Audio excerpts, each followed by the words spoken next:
Welcome to the Gay Buddhist Forum, where teachers from all schools of Buddhism offer their perspectives on the Dharma and its application in modern times, especially for LGBTQI audiences. These talks are offered freely to the world and made possible by appreciative listeners. If you would like to support our efforts to share the Dharma with underserved audiences, please visit gaybuddhist.org. There you can donate, find a list of upcoming speakers, or enjoy many hundreds of these recorded talks dating back to 1996.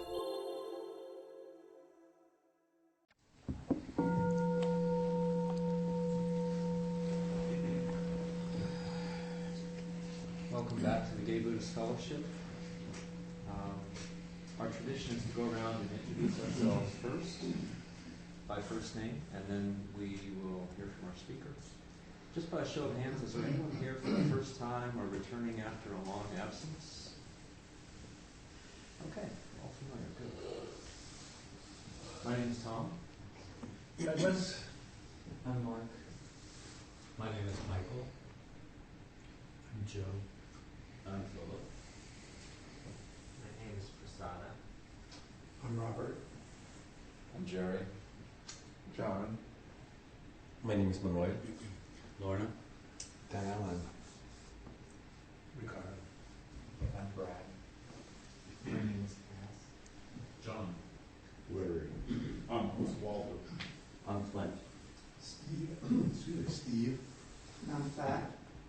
Bob. My name is Jerry. My name is Roy. Jose. I'm Jack. I'm Richard. My name is Ricardo. My name is Paul. They call me Hal. My name is David. Jeff. Peter. John. My name is David. Great. Did I miss anyone? Okay, our speaker this morning is Frank Ostaseski. Frank is a Buddhist teacher, international lecturer, and a leading voice in contemplative end-of-life care. In 1987, he co-founded the Zen Hospice Project, the first Buddhist hospice in America. In 2004, he created the Metta Institute to provide innovative educational programs and professional training to foster compassionate, mindfulness-based care. His groundbreaking work has been widely featured in the media and in numerous print publications. Frank, welcome. Thank you. Nice to be here. Really nice to be here. It's been a while, actually, since I've been here. In fact, many years. You know, the GBF used to meet at the Zen Hospice on Page Street. Remember, yeah? I remember speaking there a number of times. So it's been a long time. Anyhow, I'm very glad to be with you and for us to explore the Dharma together this morning. So I wanted to speak a little bit about this territory of compassion, since it's such a overused word, and but such a necessary part of our life. In Buddhism, you know, compassion is really rooted in wisdom. It's rooted in the wisdom of non-separation. Yeah? This is the ground of compassion, non-separation. Compassion without any wisdom is kind of mushy, and wisdom without any compassion is kind of brittle. So we think of it as the two pillars, or we could say the two wings that allow us to give flight, or like when we bring our hands together in a bow, we bring together wisdom and compassion. Yeah? One thing. Some years ago I was being given an award by His Holiness the Dalai Lama. And so when you meet His Holiness, of course you bow, and he puts a kata on you. So I didn't know how many times I would get to do this, so I wanted to really be sure I was present for the bow. Yeah. So I came before him. I'm a little taller than him, so I have to bow lower, right, than him. So I bow, and he bowed lower. And then I looked up, and I bowed lower. And then he went lower. So I bowed lower. And I looked up, and he had this big laugh, and he gave me this big hug. You know? I was taking myself a little too seriously, I think. So, in the Dharma, in Buddhist practice, we know that compassion has its is tied to the development of bodhicitta. Bodhicitta is the desire the deep desire of our hearts and minds to wake up. Yeah, it's the innate wish to awaken. Yeah, and by some view, this could seem rather selfish. Actually, I'm going to awaken and get off the wheel, and that's it. When I first started practice, that's how I understood it. And then, of course, as we understand the other schools of practice, and we deepen in our practice a little bit, we see that to awaken is for the benefit of everybody, for the benefit of all beings. Yeah? And so it's not the least bit selfish. It's absolutely altruistic. Yeah? So these teachings on compassion, as I say, are rooted in this notion of non-separation, that we're not separate from anything or anyone or any being. I was in Hawaii a little while ago and staying with some friends who are big surfers. And so we were sitting on the beach and they were teaching me about the waves, and how they come in and how there's patterns throughout all the waves, but of course each wave is completely unique, forming and shaping and crashing on the reef in just a particular way, but of course not separate from the ocean. So this was great Dharma teaching by surfers. Yeah. So I like to think when we're sitting, we're always sitting, always, with and for all beings. And the way that really changes the way I sit. When I sit down and I realize, this isn't just about me sitting here in my posture and my awakening, but I'm sitting here really with and for everybody else. And so I feel that support, I feel that aliveness actually in my sitting practice. And when I get tired and exhausted, it inspires me actually to keep sitting.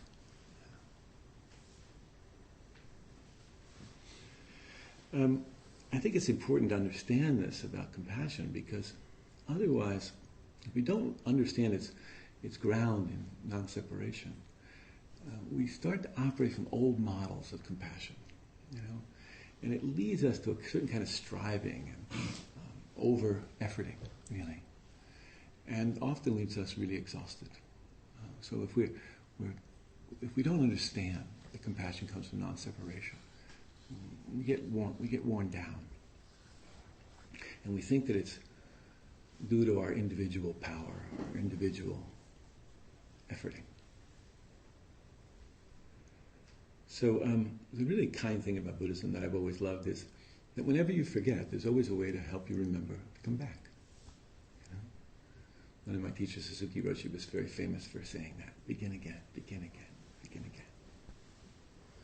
And the way that we come back, for me at least, but I think it's also in the teachings, is I try to return with mercy. I try to return with love.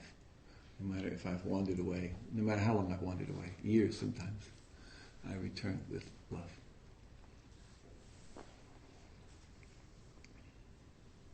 One of my teachers says, love is the fuel for the journey. I like that very much.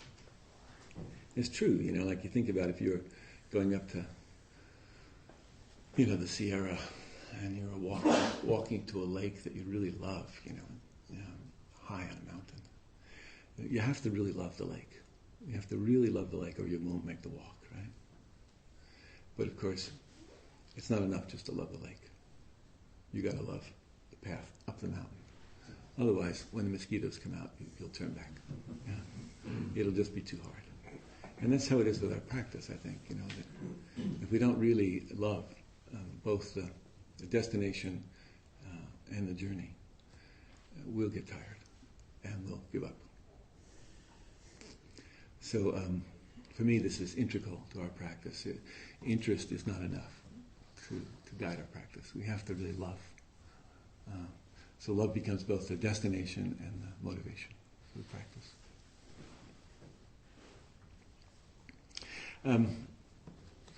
There's a lot of ways that to talk about compassion. My friend Norman Fisher, I think a lot of you know Norman, he's a wonderful teacher, Zen teacher.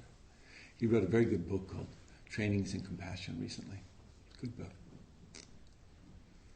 And in it he said something beautiful that I love. I want to quote him. He says, opening means opening to what's around us, to others, to the world, to to our radical connectedness. I like that expression, our radical connectedness.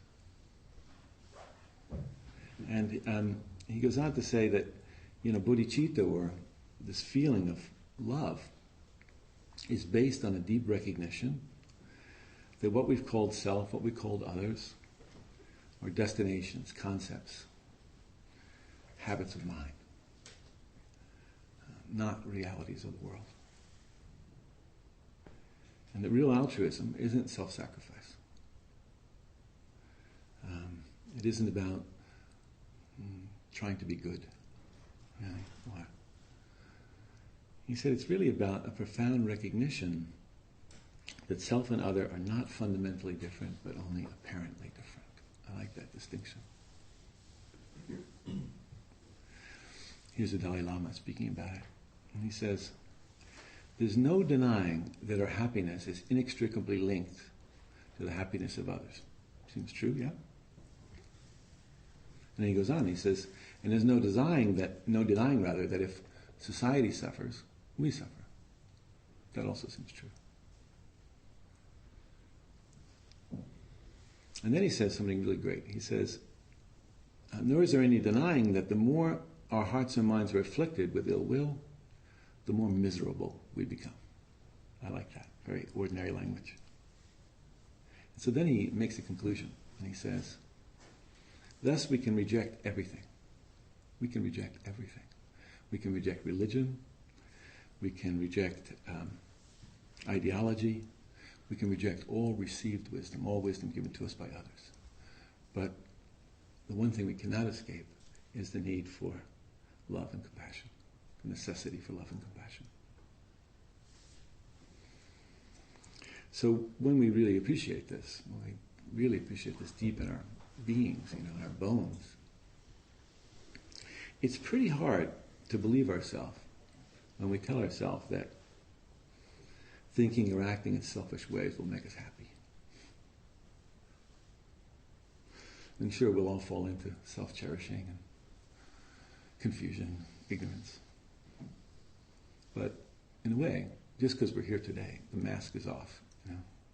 We can't really go back. We can't fool ourselves for very long anyway. That sort of activity will lead us to happiness. So in the Buddhist cosmology, there's umpteen lists, and there's many delineations of compassion. I mentioned Joan Halifax earlier. She recently did a whole time in Washington as a scholar there, studying compassion and breaking it down into this elaborate pattern of understanding. And it was too complicated for me, to be honest. So I think of compassion as having two aspects. Easier to understand for me. And the first of those, of course, is absolute compassion, boundless compassion, emptiness of compassion, love that's always been there, even if it was obstructed by our ignorance. That everything and every one of us has always been loved, even if we couldn't always feel that contact. So this is absolute compassion. Yeah? And then there's relative compassion. Then we do things. We change soiled sheets and we feed someone, or we stand for social justice. This is relative compassion. This is how compassion comes through each of us, through our eyes and hands and legs and hearts.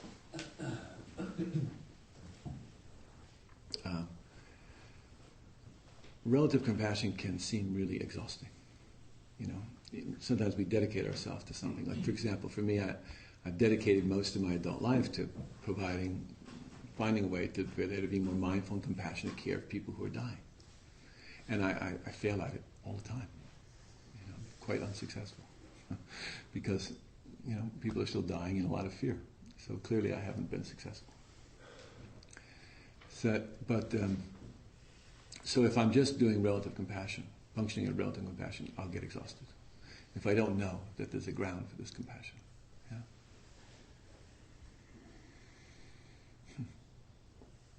In Zen, we say, you chant every morning, beings are numberless. I vow to save them or to liberate them.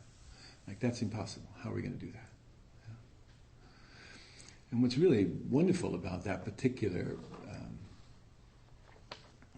teaching or chant is that it reminds us that there's absolutely endless suffering in the world, endless need in the world.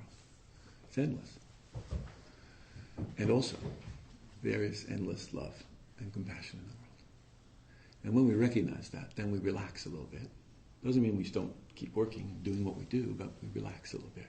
We don't take it completely on our shoulders. We don't imagine that it's entirely up to us. And so we do what we can do with as much integrity as we can muster. But we understand the real source of the compassion is not just me. So without absolute compassion, relative compassion leads to a kind of frustration, anger, exhaustion. But absolute compassion without relative compassion is just a big idea. It's just a big notion. Like a big prayer. Very nice, but it doesn't change things in the world. I have a friend, his name is Bernie Glassman. He's a wonderful Zen teacher. Crazy man. And he's quite famous for doing these plunges into the, he teaches through what he calls plunges, and he plunges people into living on the streets for a week, for example, or plunging them into the environment of Auschwitz and Birkenau for 10 days, or plunging them into the experience of horror in Rwanda. And I've helped him with some of these retreats, and they're extraordinary. But recently he was talking in Germany, and he was talking about compassion, kind of like what I am, And he was evoking the image of Avalokiteshvara. And Avalokiteshvara, she has 1,000 arms, right? That's the image, 1,000 arms. And in each arm is in each hand rather, is a eye or an ear, depending on how the artist does the statue. And of course, this is to see and hear the suffering of the world, and 1,000 arms are to respond to the suffering of the world. This is a mythical image. It's a beautiful image. So Bernie was teaching about this in Germany, and a fellow raised his hand and he said, that's all well and good, but I don't have 1,000 arms. I have just these 2 arms. And Bernie said, you're mistaken. You're mistaken. And it was a big room of people, so he had everybody raise their 2 hands. And he really got it, that, when I'm not cutting myself out, separating myself out, there's actually enough to meet the suffering of the world. It's a beautiful image, I thought. So I want to talk about it a little bit more personally now. A few years ago, I was teaching a retreat on compassion for doctors and nurses. I teach a lot of docs and nurses about how to care for folks who are dying. And in the middle of this retreat, I had a heart attack, actually. Actually, I denied having a heart attack 3 times. This is a common experience. Some of you have had this. I had pain in my body, and I thought, no, it's indigestion, and I had my assistant give me some Tums, And then the second time I had this very strong angina, and I was leading a meditation on sensing the body, so I thought, sensation. And then the third time, I was actually doing a teleconference with Ramdas. He was in Hawaii, and I was here, and we were with this audience of people. And I was sitting, and he was talking, and I felt myself getting really annoyed at him. And I said, under my breath, I said, "Oh, Ramdas, you're talking on too much. Just shut up. Just let them ask some questions. And when I heard myself doing this, I thought, oh, something's not quite right. And so I excused myself. I said, "Please forgive me. I have to go now." And they took me to the hospital, and I had a heart attack in the ER. Very convenient place to have a heart attack. Anyway, the recovery was very long. It was several months, and I had lots of complications to it. And then after about 8 or 9 months, I went back to the same retreat center to sit a little private retreat again for myself. And I'm sitting, and suddenly there's all this heart pain again. I said, oh. So I called my friend who's a therapist, and I said, I think it's psychosomatic. Don't you think it's psychosomatic? Don't you think it's in my mind, because I'm just back at the same place, this Catholic retreat center in San Rafael. It must be that, She said, well, it could be your mind, but it could also be your heart. Go to the emergency room. So I did, and in fact, I had a triple bypass, and 2 of the vessels were blocked again. It happens sometimes. Yeah. So anyway, there was this long recovery, and it was very humbling, actually. Really humbling. And a very famous Tibetan teacher, I won't say who, but he called me up to wish me well. And so I asked him, I said, you've been through something like this. I knew he had. And I said, how'd you do it? Like all the drama and the pain and the way it plays with your sense of self, really. And so there was a silence on the phone. I wanted him to give me some practice to work with this, And he said, I thought for myself, it's good to have a heart. He said, and if you have a heart, you should expect it will have problems. That was it. And then he giggled, and he told me the rest a lot more. And he hung up. And I thought, no, he's right, If we have a heart, if we have a human incarnation, we should expect that we'll have trouble. And there has to be room in our hearts for that trouble, for that pain.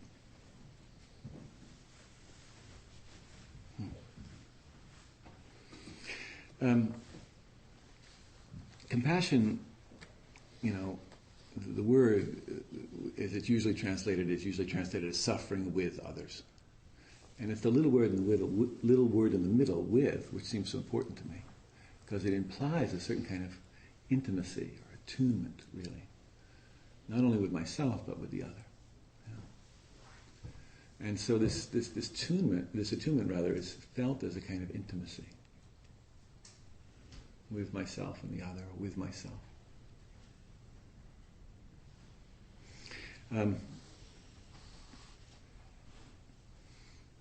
In Zen centers, there's a beautiful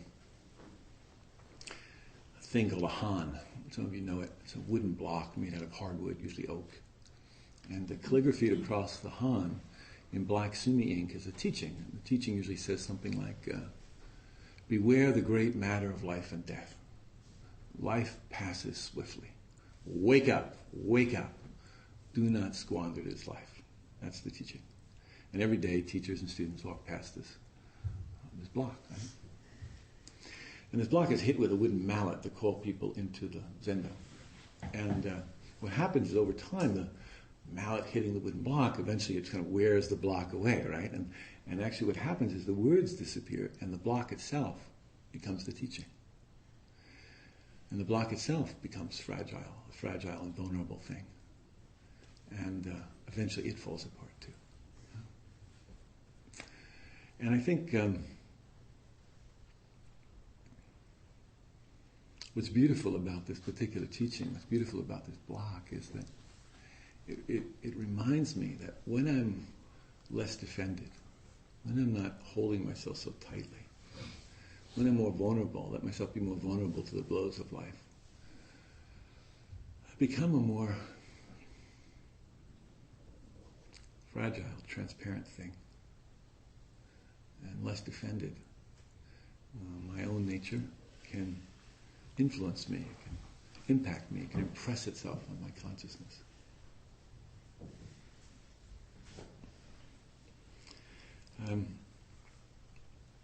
And when it does that, it's available to me as a kind of guidance.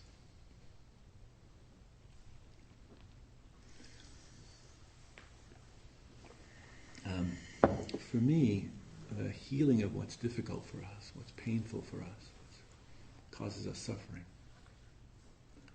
is always found by going toward the suffering. I was saying this somewhere in the Northwest one time, in a rural area. This guy said to me, "That's like telephone poles." And I didn't know what the hell he was talking about. I said, "What do you mean, telephone poles?" And he said, I used to install telephone poles. And he said, when you put them in the ground, they're very tall, and they're quite unstable for a period of time. and they start to sway, and they can fall on a man and break his back or even kill him.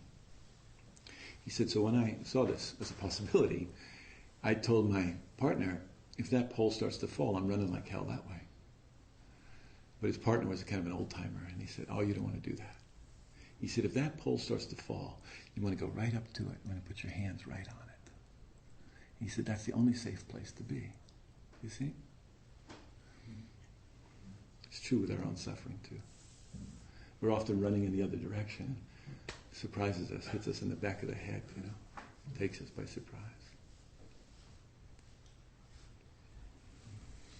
So compassion arises out of contact with suffering, right? Contact with wisdom of non-separation and contact with suffering. Now if this is true, there's a great deal of suffering in the world, no shortage of it. Wars and pain of all kinds, friends dying. So if there's this much pain in the world, why isn't there more compassion? Seems a reasonable question to ask. And I don't know that I can't pretend to know the answer to that, but it seems to me that some of it is that we so rarely let the suffering in. We're such masters of distraction, we're so great at it. I mean, really, when we talk about practice, that's our primary practice, really, when you think about it, is avoiding suffering, Think of all the things we do in a day to avoid what's uncomfortable.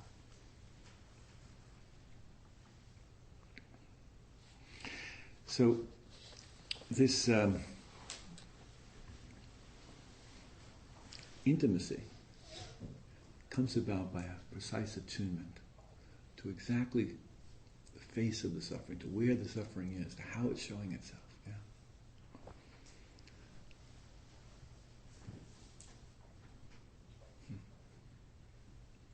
Years ago, Tom mentioned I started a thing called the Zen Hospice Project over on Page Street. Some of you know it well. Still going. But I remember there were these two wonderful people, great guys living with HIV and dying of AIDS, and Stephen and Rick. And Stephen was, when you went into his room, you felt like you were going into a sanctuary. He was so transparent, actually. And Rick was different. He, in addition to his HIV, he had a stroke, and so he had aphasia, and he was paralyzed on one side, and he couldn't speak, and he was really mad. He was so angry, And everything we did to assist him just kind of bounced off this defensive field that he had around him. So anyway, this one day it seemed that Stephen was coming close to the end of his life, so as was my habit, I went around to the other people who were living in the house. And I went to Rick and I said, if you want to say goodbye to Stephen, today is the day, So he said, okay, and I helped him down the hall. And we went into Stephen's room and he sat on Stephen's bed. And I just went to the corner, which is my habit, I go to the corner, try not to interfere too much. And then these two men, it was so beautiful. God, it was beautiful. They entered into this kind of silent dialogue with each other. Really, not a word was spoken. It was amazing, actually. And they became so attuned. It was so beautiful, actually. And time passed. I don't know how much time passed, but maybe 20 or 30 minutes passed. Not a word. And then Rick just kind of nodded his head, And Stephen said, yeah, that was great. And Rick got up and went back to his room, and Stephen died that afternoon.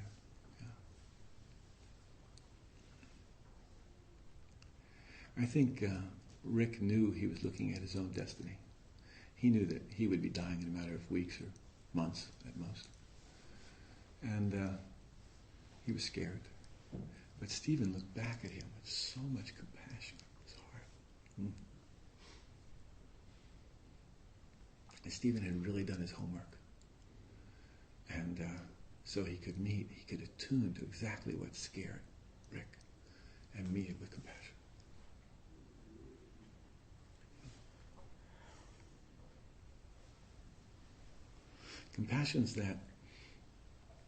capacity of our nature that arises with the presence of suffering and opens us to a kind of guidance. That's the best word I could use, to how compassion guides us. It literally informs our actions, our thinking, our feeling. Other qualities rise up for other reasons, but compassion rises up to help us negotiate the territory of suffering. And for guidance to be useful, it has to care absolutely for you. And it also has to attune itself with you, precisely. So a capacity of compassion that we don't often speak of, but which is important to talk about, is this kind of empathetic precision that compassion has.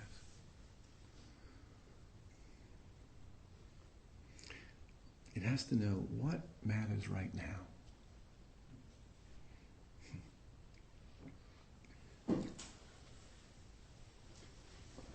There was a woman at the hospice who was dying, and she had about 6 weeks to live. And she wanted to get married. And so she asked me if I would perform at the wedding, and I said, sure, I'm happy to do that. But what you really need is a wedding coordinator, and I'm very good at that. You know? And so we'd meet every day, and we'd talk about the wedding and what dress she would wear, whether she would sit in her wheelchair or in the bed. She couldn't stand anymore, but everything, the cake, who would be in the cake. We did it all. We did every detail of the wedding. Because I understood, I'm sure you could too, that this wasn't just about marrying this guy, So I listened to her every day, and one day, right in the middle of talking about cake or something, she just burst into tears, and she said, I just want my mom to be there, And her mom had died years before. It didn't matter. See, what was important then was that she wanted her mom to be there. It didn't matter that she had cancer. It didn't matter that she was dying. That wasn't important to her. What mattered most in this moment was that she was getting married and she wanted her mom to be there. That was the face of suffering. So we had to work with that,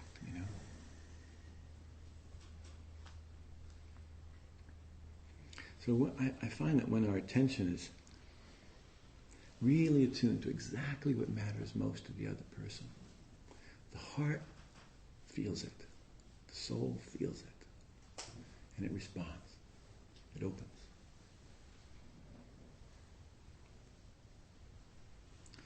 One of the misunderstandings I think we have of compassion is that we should make other people feel safe. And I think that's great if you can do it, but you can't always make someone feel safe. Dying doesn't feel safe to everybody. But what I found is that if I'm really, truly abiding in compassion, if I'm in contact with it, then what happens is the other person senses that. They sense that understanding. And they're willing to go to places that are absolutely dangerous. They wouldn't have dared go to before. Not because it's safe, but because they're accompanied.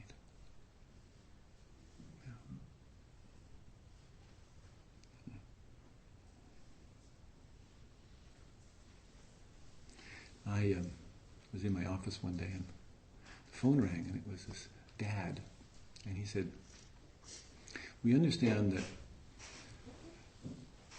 when people die they can be kept at home and that you could help us with that. And I said, well, yeah, I can help you with that. And they said, well, my son's just died. I wonder if you could help us. And I said, what do you mean? He said, no, he just died, 20 minutes ago. And I said, okay, I'll come right over. And I drove to the house. I'd never met this family before. And I walked in the room, and there was this little boy in the bed, 7 years old, who had died of cystic fibrosis. And following my intuition, which I often try to do, I went over to the bed and I just leaned over and I just kissed him on the forehead, And when I did this, the whole room broke into tears. Because while they had cared for him with great love, nobody had touched him since he died. And so this mom and this dad and I talked, and we talked about this ritual bathing that's happened in every culture, over a millennium, many of us have done it, And so I explained how we might do it, and they wanted to do it. They were great gardeners, I remember. So they brought in lemon geranium and rose petals and various herbs and flowers from their garden, and they made a basin of beautiful flowers. And we started to bathe this little boy. And,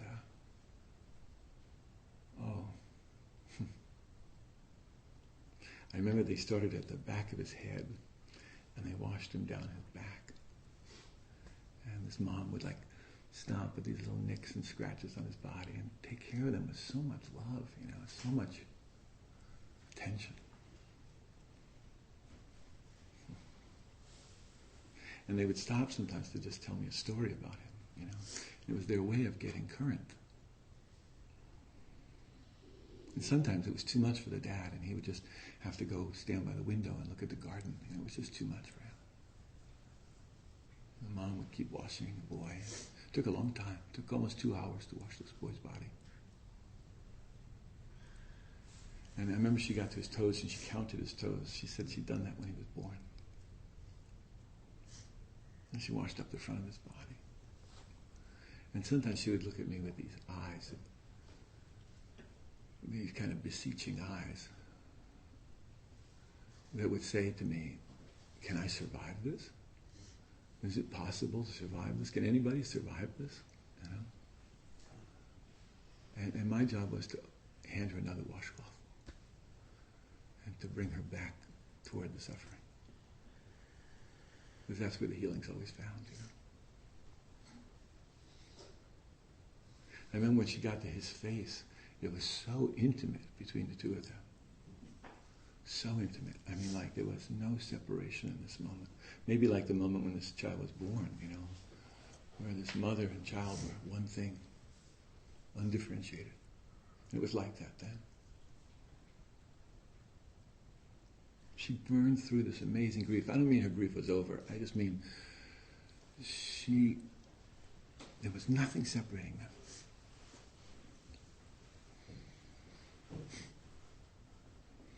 I remember that we dressed him in Mickey Mouse pajamas, and we asked his sisters and brothers what he liked to do most. He liked to build model airplanes, so we built a mobile out.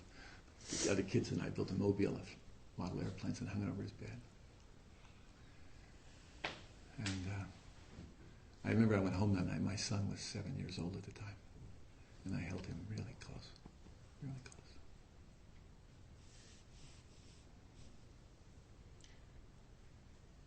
I always feel like when I speak about compassion, I should put a warning label on the bottle and let you know that when you open your compassionate heart, more suffering will show up. When you open your compassionate heart, more suffering will show up. I mentioned Bernie Glassman a while ago. And when he did the first retreats at Auschwitz, he asked me if I would come, and I came, and group of us would be there, and there were 150 people sitting at Auschwitz in Birkenau from all over the world. Jews and Germans, Buddhists, non-Buddhists. And I thought I would go there and learn a lot about forgiveness. But what I learned a lot about was rage, actually. I never felt so much rage in my life,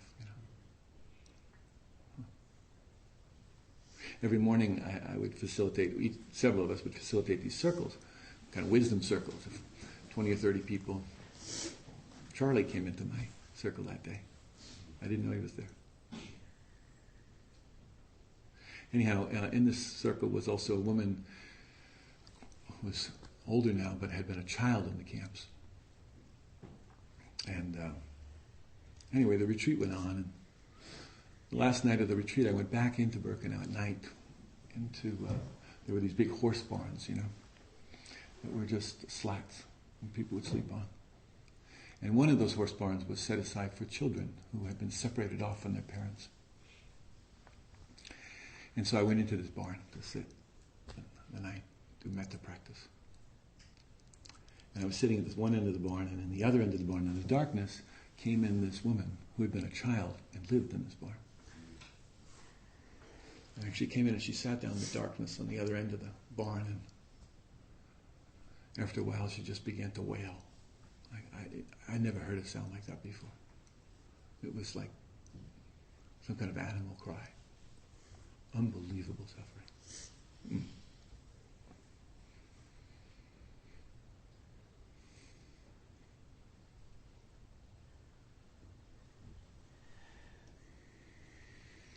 And so I went and I sat next to her. I didn't say a word because there's no words that can touch this. And we passed the night together. And the dawn came, we got up and we went back to the hostel we were staying in. And I had to leave that morning early to go to Germany because I had agreed to teach these workshops on forgiveness. Before I had agreed to do this thing with Bernie. And so I was in Berlin, and a big audience of people. We taught for 3 days on forgiveness and grief. And at the very end, I'm saying goodbye, thank you. And this woman in the back of the room, she raises her hand, and I think, no, it's time to go, you know. So I called on her, and she stood up, and she said, Frank, I heard what you said about forgiveness, and I'd like to forgive, but I can't. You know, my heart's like stone, it's like ice. My father died in the camps. Now, I hadn't mentioned anything about the camps. But she said, my father died in the camps and I can't forgive. So again, I stood in silence. And then another woman raised her hand on the other side of the room. And she stood up and she said, I also have a heart of stone. My heart's like ice. She said, my father was a guard in the camps and I know that he killed people. And then these two women, they were so brave. They were so brave. They walked up to the front of the room. There's a couple hundred people in this room. And they walked to the front of the room and they came toward each other and they just held each other. And it was such a clear teaching that your suffering is my suffering. Not some slogan, but an exquisite illustration of the truth of it.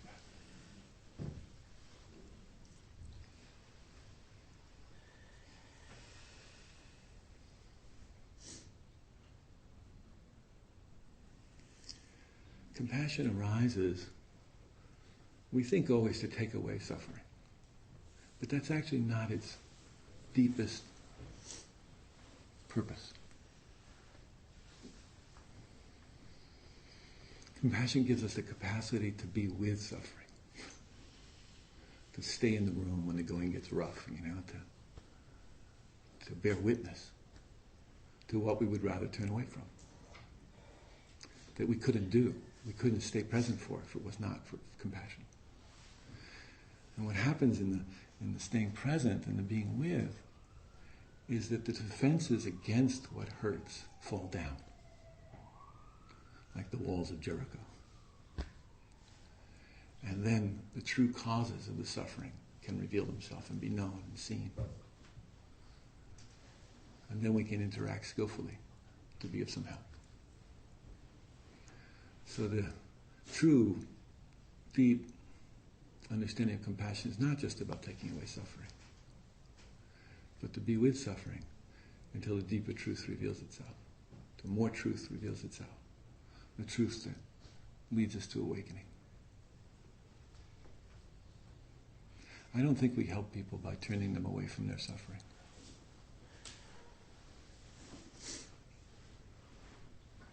I don't think we help ourselves by turning ourselves away from suffering.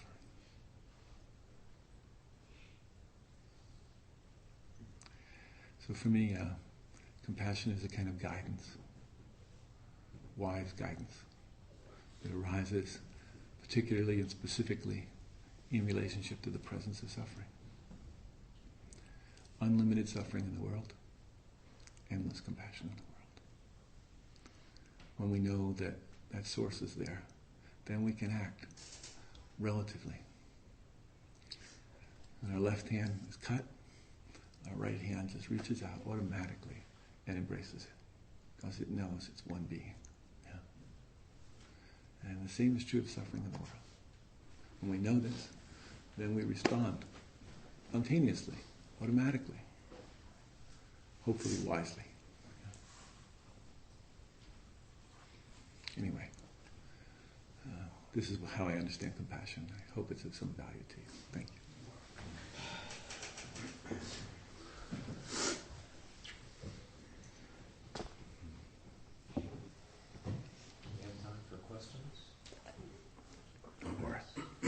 It doesn't have to be a question. It could just be a comment. Yeah, Cliff. First of all, that was an amazing talk. Thank you. I hope when my time comes, you're still around to help me through it. I hope so too.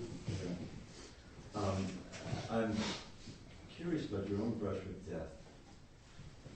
How did it affect your approach with other dying in a more personal way, or just the way than before? Did you learn anything from your own experience that you were able to take with other people dying that you didn't have before? Just curious about that. Well, I used to think I knew a lot about dying. And since my heart attack, I know much less. And that's a good thing. Yeah? I used to be so filled up with my knowing, you know. But the view from the other side of the sheets, it's a really different view. You know, some of us in this room have had that. And it's humbling. And yeah, it played with my sense of self, you know. I experienced a kind of helplessness that I'd never known in my life. And I don't just mean the helplessness of physicality. I meant kind of objective helplessness about being human. And this was actually helpful for me. It helped me to see that I wasn't in charge, first of all. And it helped me to appreciate the human condition. It helped me to see, of course this was happening to me in a unique way, but it also wasn't just about me. I had these dreams, Cliff, for months. Every night I had dreams of people that I had cared for, that I had forgotten. I mean, I've probably been with 1,000 people who died. And they would come to me in these dreams, and sometimes they would just keep me company, and sometimes they would, you know, give me some advice, or sometimes they would just, you know, say thank you. And it wasn't, you know, woo-woo, or they weren't showing up in the room. It was just my mind, you know, working with all this. But yeah, so, you know, I know less. I feel much more connected. I have a friend, his name is Lou Richmond. He's a wonderful Zen teacher. He went into a coma for 13 weeks. Deep coma. Stage, I forget the stages on the Glasgow scale, but really deep coma. Nothing, no eye movement, nothing. And when he came out, he came out and he had to relearn everything. He was a classical pianist. He had to learn to play the piano again. He had to learn to walk again, everything. And he was a student of Suzuki Roshi's, and he used to talk about the three treasures as Buddha, Dharma, Sangha, you know. No, I mean the three characteristics of impermanence, suffering, and emptiness. And he reframed them, and he said, everything changes, there is suffering, and you're not alone. And I think there's something happened for me in my own brush with death that helped me to understand emptiness in a really different way. I now interpret it as you're not alone.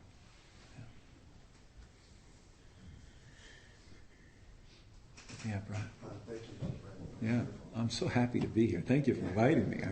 What a great, feels so good to be here. When I first met you, I was working on Annie's Organizations in general. Yeah. And I worked there for 5 years. We were all laid off because the program was defunded. But I felt like in recovery from that experience for the last 20 years. Okay. And, you know, I was very identified as a doer. And there was just, I felt this tsunami of suffering. Sure. You know. It was. And we used to talk about with the other counselors and I that we would see somebody we knew and we'd cross the street so that we didn't have to talk to them. And recently I went to Taos, New Mexico to visit my satsang there on my temple. And I had the best experience I ever had.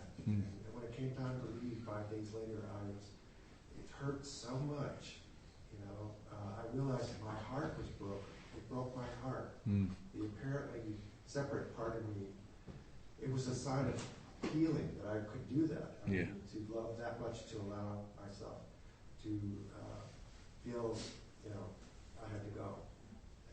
And He apparently suffered part, had to go, but still, you know, my human heart Yeah. broke my heart. Yeah. Well, I mean, it's beautiful that you went there to Hanuman Temple, you know, great teacher of service, Hanuman. But also really beautiful that you crossed the street and took care of yourself. That was also beautiful and necessary. Yeah. Might have been really necessary, you know. And now it's not. That's all. Yeah, I want to thank you very much too. I had a lot of difficulty last week because I had a falling out with my youngest sister. Ah. She's a recovering alcoholic, and she has really struck out at me viciously in the last 6 months. So I wrote to her and I said, I can't do this any longer, and it makes me feel very sad that I feel alienated from you. But it really helped that you said you can't help everybody, even your favorite sister. I have 6 brothers and sisters. There's only one that she hasn't alienated, or she feels alienated from it. And I know something about alcoholism, and I just thought I'd be impervious to the effects of it. I just didn't see this coming at all. But, and you mentioned integrity, and I felt a lot of integrity in doing that. And I'll send her an email that she's in my heart. I'm just sorry I can't be there at this time. So thanks a lot. It really helped me cut the piece. Oh, good. I'm glad. I failed miserably at this same set of conditions. I had a brother who died of alcoholism and had a heart attack, actually, and died. And I failed miserably at it. I couldn't do it either. But, you know, a friend of mine who just died, she had a really great expression. She said, you know, you can keep someone out of your house without putting them out of your heart. And that's a really great teaching about boundaries, appropriate boundaries, but also, you know, really keeping the heart open, keeping the love open. And that was helpful for me. Maybe it's useful to you. Yeah, Tom. Frank, so thank you so much. Yeah, we have to stop, huh? No, not quite yet. I have a question. It's really great when you have the bell. Right? So what you shared helped me understand that up until now I've had sort of this fairy tale view of compassion, that it's uplifting and met with gratitude and, you know, hopefully. But there's a painful side to it. It is, you know, being with suffering. So you're like inviting suffering in a way. Which, you know, there's an initial aversion to that, but there's something about it that's very satisfying. Like it's one of the human emotions that if we never experience it, we feel like, you know, there's something missing. So when I move into it, even though it's painful, there's an upwelling, there's like a satisfaction that comes from it, just because it's something that I think we're built to do. Well, I think that last thing you said is important. You know, we're built to do it. I'm not romantic. It's not true that as soon as we face suffering, compassion arises. Usually what arises is aversion, as you suggested. But it's the staying with the aversion that gives rise to the compassion, the willingness to stay with it, you see, in some way. Compassion's not, I mean, it's kind of like a Hallmark card now, this word, compassion. And Bush used to talk about, you know, what would they call it, conservative compassion or something like that? What the hell was that? You know? So, but I think of it as much more than emotion. I think of it as an essential quality of our very nature that is always available, but we're not always in contact with. And so we have to look and see what's obscuring the contact. And the obscuration is really important. You know, the aversion in this case is really important. We have to see what the particular face of that aversion is in order to open to the compassion.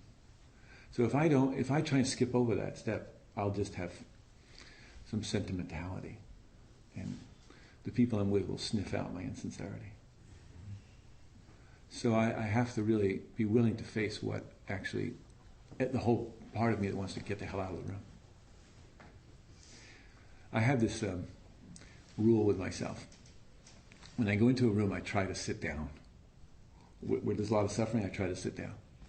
One is it grounds me somewhat, but also I'm less likely to run away, you know, if I'm sitting down than if I'm standing up. It's easier to get out of the room. So I literally just do that as a vehicle for me to get and be willing to, it's like a message I send to myself that I'm willing to be with whatever comes up. And then the compassion arises as support. But I have to have the clear intention to stay there, yeah, and to see whatever's difficult. And then compassion comes, and it's a power, and it's a guidance. It's not just a warm feeling. It's a guidance. It shows us literally how to negotiate this territory of suffering. My friend Michael, who I love dearly, died a few years ago, and he had multiple sclerosis, and we worked for 15 years on preparing for his dying. 15 years. I met with him at least once a month. And one night he called me, and he'd just come back from the intensive care unit, and he said, "I'm not going back. That's it. I'm never going back." And I said, "Well, let me come over and we'll talk about it." So I came over to his house and we visited, and I said, "How come you're not going back?" He said, "I was so scared." He said, "All this work we've been doing all these years, and I was that scared." He said, "I'm not going back." And after a while I said, "Oh, Michael," I said, "Sweetie, that fear is never going to go away. It's just never going to go away." And he looked at me and he said, "Oh, thank you. That's the most reassuring thing anyone's ever told me." and you know, what we were saying is that, you know, that part of me is always going to be afraid. And so I have to find some other source in me, and it's not out there. I have to find some other source in me that is really reliable, that can meet what I'm terrified of. And that's compassion.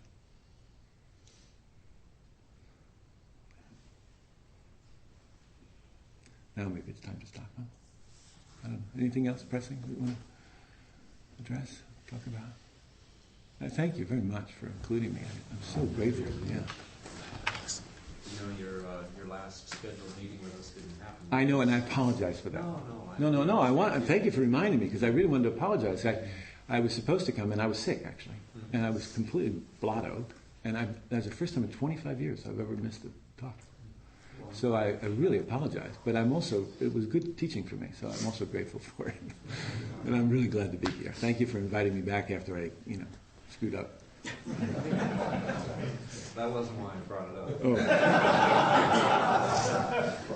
I wanted to say how grateful we are that we were able to get you back. We're much richer for having sat with you. Thank you. Thank you. Take good care. Thanks, everyone.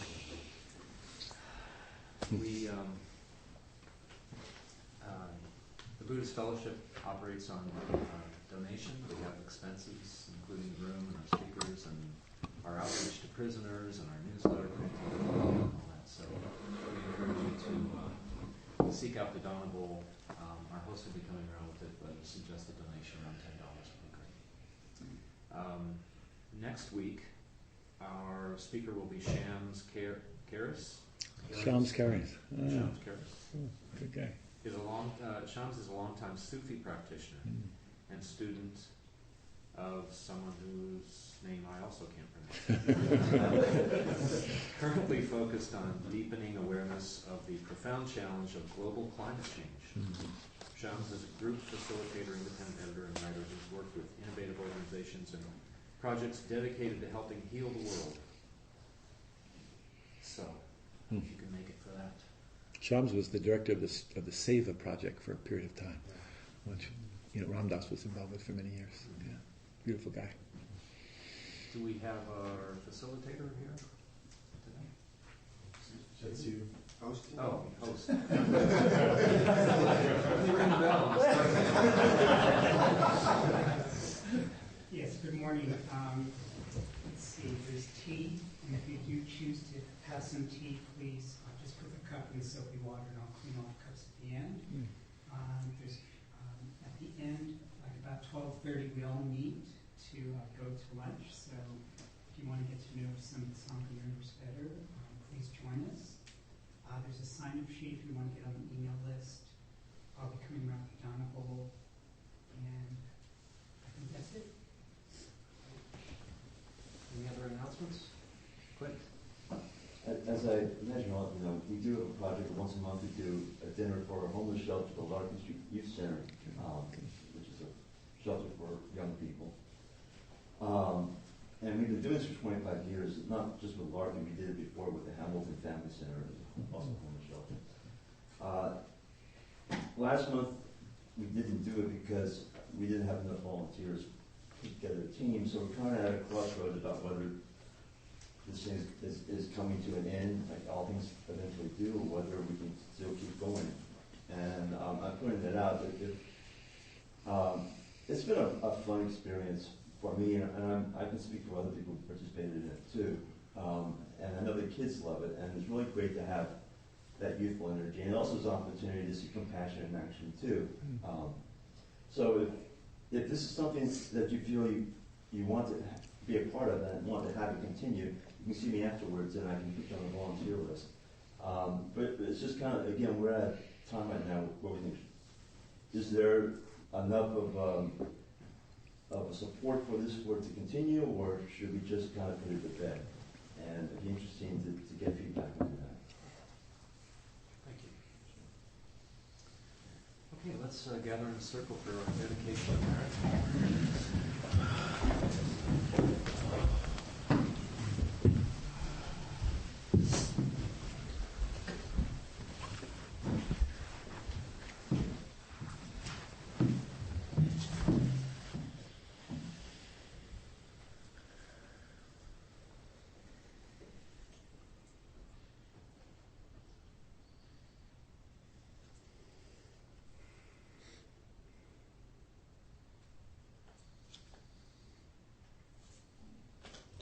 By the power and truth of this practice, may all beings have happiness and the causes of happiness.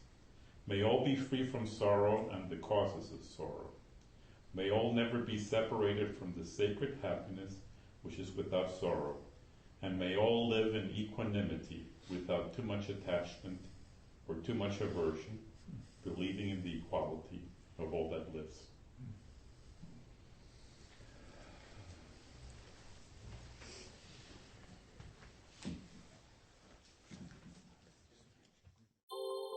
Thank you for listening to the Gay Buddhist Forum. If you would like to hear several new talks per month and be notified of upcoming speakers so you can participate live, please subscribe to this podcast, like us on Facebook, and join our mailing list by visiting gaybuddhist.org.